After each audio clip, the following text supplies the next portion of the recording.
We'll talk about the wedge pads and the packages for just a moment.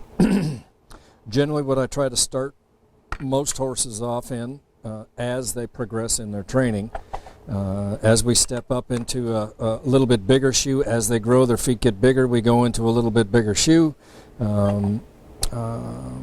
Again, in some instances, I'm trying to achieve some longer length as that foot grows, and I try to retain it when I can. However, as a horse's foot grows, it grows forward.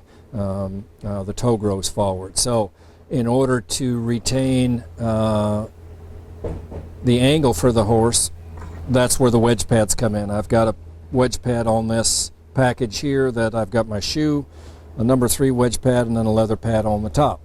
Some horses require more than a number 3. We step into a number 4. I've had horses that have required 2 number 4s to achieve the desired angle that's necessary for them to exhibit what they're supposed to do. So that's the wedge pad. To shoe the saddlebred horses, you know, I know you've got pictures and so on of what I have in my truck here. I carry a lot of stuff, and most of which is necessary to do what we do as we shoe these saddle horses. We need grinders, we need pad cutters, we need various drills and so on, and it's just all kind of part of the process.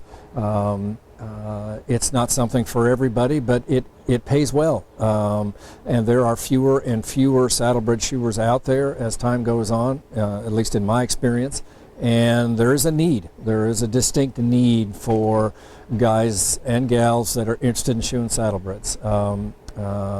It's good to have some background, but it's also good to get with somebody that has done this for a number of years, that you can learn from. It's not something you're going to read about in a book. Just like many of the different disciplines out there, you'll get some general information about saddlebred horses, but with most horses, generally speaking, they're all a little bit different and require different applications when it comes to their feet. So it is a good living. There are customers that I have had well over 20 years that are just regulars, regular places that I go to week after week. You're not doing the same thing day in and day out, working on the same type of horse, the same type of shoes, and so on. Again, you have an opportunity to apply your own creativity to shoemaking, to the shoe application. It's been very, very rewarding for me. One of the big challenges that I have as I age is not only physically not being able to do as much as I used to. That's a challenge, but I still love what I do and look forward to doing it each day.